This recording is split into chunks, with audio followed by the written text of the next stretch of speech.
ప్రస్తుతం భారత ఉపఖండం మొత్తం ఉద్రిక్తతతో అట్టుడికిపోతోంది. ఓవైపు బంగ్లాదేశ్లో ప్రజలు రోడ్లెక్కి ప్రభుత్వానికి వ్యతిరేకంగా గళం విప్పి అక్కడ ప్రజాస్వామ్యబద్ధంగా ఎంపికైన ప్రభుత్వాన్ని గద్దెదించారు. అయినా అక్కడి ప్రజలు సుఖంగా లేరు, ఎప్పుడు గొడవలే. మరోపక్క నేపాల్ ప్రజలు కూడా రోడ్డెక్కి తమకి ప్రభుత్వం వద్దంటూ పెద్ద ఎత్తున నిరసనలు వ్యక్తం చేస్తున్నారు.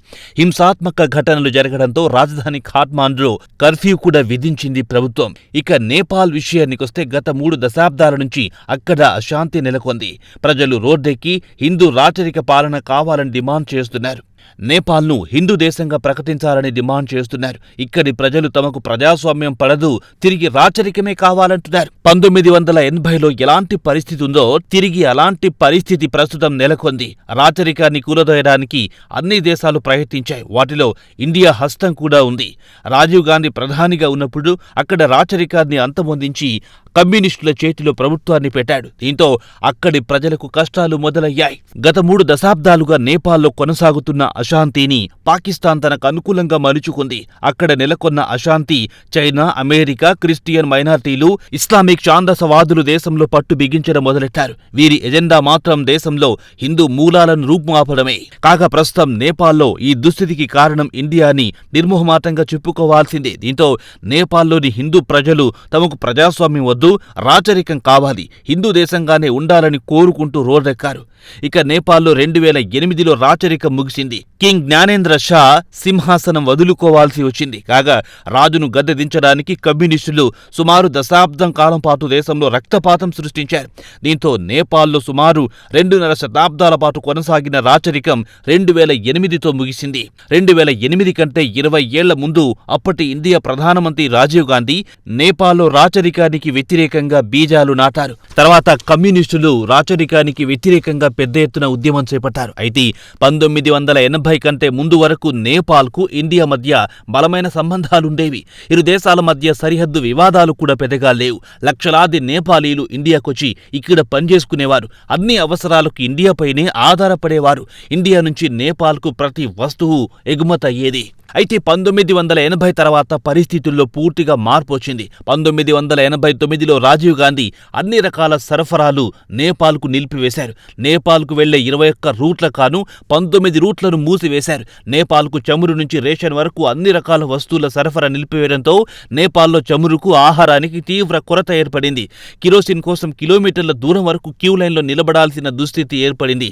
దీనికి కారణం నేపాల్ చైనాతో ఆయుధాల ఒప్పందం కుదుర్చుకుంది. దీంతో ఇండియా భద్రతకు భంగం వాటిల్లుతుందన్న వాదన తెరపైకి తెచ్చారు.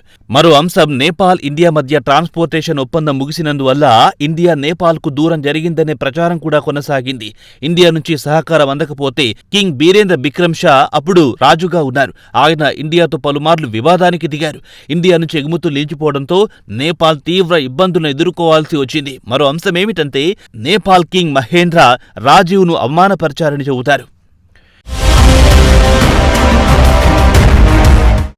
ఇదిలా ఉండగా 1988లో అప్పటి ప్రధానమంత్రి రాజీవ్ గాంధీ తన భార్య సోనియా గాంధీతో కలిసి నేపాల్కు వెళ్లారు. అయితే రాజీవ్ గాంధీ ఖాట్మాండ్లోని పశుపతి దేవాలయానికి సోనియాతో కలిసి వెళ్లారు. అయితే అక్కడ పూజారి రాజీవ్ భార్య సోనియాను దేవాలయంలోకి అనుమతించలేదు. ఆమె క్రిస్టియన్ కాబట్టి ఆమెకు దేవాలయంలో అనుమతి లేదని, కేవలం హిందువులకు మాత్రమే పవిత్రమైన పశుపతి ఆలయంలో అనుమతి ఉందని పూజారి తేల్చి చెప్పడంతో రాజీవ్ కింగ్ మహేంద్ర సాయం కోరారట. దానికి కింగ్ మహేంద్ర మతపరమైన అంశాల్లో తాను తలదూర్చనని నిర్మోహమాటంగా చెప్పాడంట.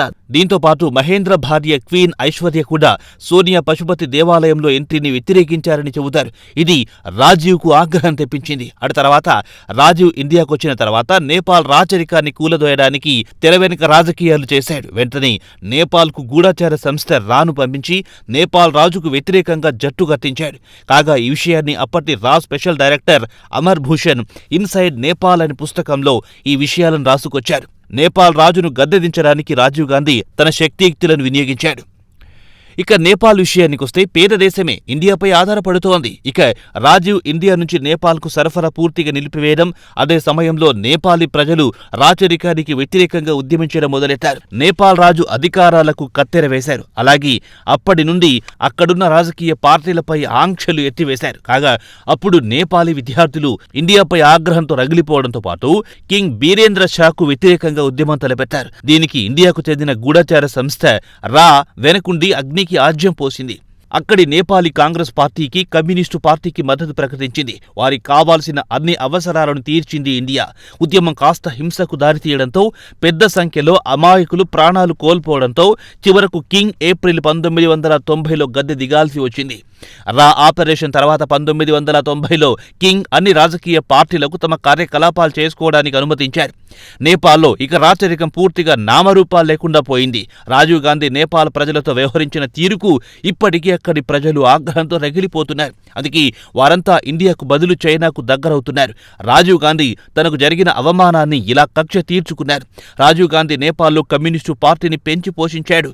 ఇండియాకు చెందిన కమ్యూనిస్టు పార్టీలు కూడా అక్కడ రాజరికాన్ని కూలదోయడానికి శక్తి వంచన లేకుండా పనిచేశాయి.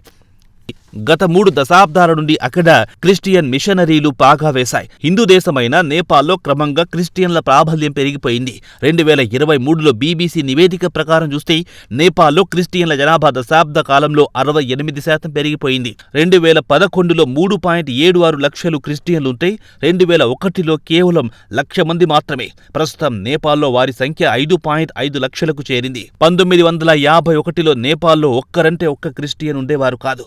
నేపాల్లోని గ్రామీణ ప్రాంతాల్లో హిందువులను బలవంతంగా క్రిస్టియన్లుగా మత మార్పిడి చేయించారన్న టాక్ వినిపిస్తోంది. 2008 వరకు హిందూ దేశంగా ఉన్న నేపాల్ 2008 తర్వాత సెక్యులర్ దేశంగా మారిపోయింది. నేపాల్లో దక్షిణ కొరియాకు చెందిన క్రిస్టియన్ మిషనరీ మత మార్పిడిలకు ఆద్యం పోసింది. 20,000 క్రిస్టియన్ మిషనరీలు కలిసి హిందువులను అక్కడ బలవంతంగా మత మార్పిడిలు చేయించారు. 50 ఏళ్ల క్రితం ఒక్క చర్చి కూడా లేని నేపాల్లో ప్రస్తుతం 7,758 చర్చీలు పుట్టుకొచ్చాయి. అక్కడి పేదరికాన్ని అడ్డుపెట్టుకుని క్రిస్టియన్ మిషనరీలు హిందువులను మత మార్పిడిల కోసం పురిగొల్పింది. వీరికి పోటీగా ఇస్లామిక్ మత ఛాందసవాదులు కూడా రంగంలో దిగారు. 2001లో నేపాల్లో 9.54 లక్షలున్న ముస్లిం జనాభా ప్రస్తుతం 14 లక్షలకు చేరింది. ఇక్కడి ముస్లింలు స్థానికంగా ఉండే గ్రామాల పేర్లను మార్చి ఇస్లాం నగర్గా మార్చారు. రోహింగ్యాలు కూడా అడ్డా వేసుకుని నేపాల్ రోడ్లపై అల్లర్లు సృష్టిస్తున్నారు. పాకిస్తాన్ ఇంటెలిజెన్స్ సర్వీస్ ISI కూడా ఇక్కడ అల్లర్లు సృష్టించడానికి తన వంతు కృషి చేస్తోంది. నేపాల్ను అడ్డా చేసుకుని IS ఇండియాకు నకిలీ కరెన్సీ నోట్లను సరఫరా చేయడం, ఇండియాకు చెందిన ఇస్లామిక్ టెర్రరిస్టులు ఇండియాలో అలజడులు సృష్టించి నేపాల్లో పట్టుబట్టడం జరిగాయి.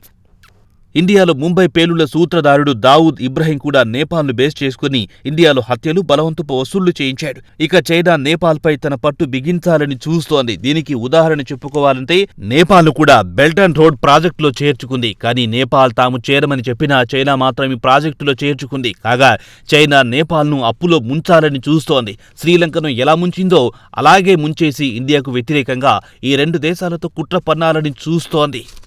నేపాల్ను 250 సంవత్సరాల పాటు రాజులు పాలించారు. గత 30 సంవత్సరాల నుంచి దేశంలో ప్రజాస్వామ్య ముసుగులో అస్థిరత ఏర్పడింది. ఇతర మతాల వారి పెత్తనం పెరిగిపోవడంతో ఈ సమస్యకు పరిష్కారం తిరిగి రాచరికమే అని, తిరిగి కింగ్ జ్ఞానేంద్రను రప్పించాలని, తిరిగి హిందూ దేశంగా మార్చాలని అక్కడి ప్రజలు రోడ్డెక్కి ప్రస్తుతమున్న ప్రభుత్వానికి వ్యతిరేకంగా పోరాడుతున్నారు. అలాగే ఆయన ఓ వీడియోను విడుదల చేశారు. తాను నేపాల్ బాధ్యతలు తీసుకుంటారని ప్రజలకు హామీ ఇచ్చారు. ప్రజల్లో ఇప్పటి రాజు పట్ల గౌరవం ఉంది. గత నెల 9న కింగ్ జ్ఞానేంద్ర ఖాట్మాండ్కొచ్చినప్పుడు ప్రజలు బ్రహ్మరథం పట్టారు.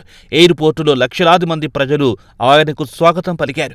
ఆయన రాకతో అల్లర్లు జరుగుతాయని కర్ఫ్యూ విధిస్తోంది ప్రభుత్వం. మరి కింగ్ జ్ఞానేంద్ర రాకతో పరిస్థితులు ఎలాంటి మలుపు తిరుగుతాయో వేచి చూడాల్సిందే.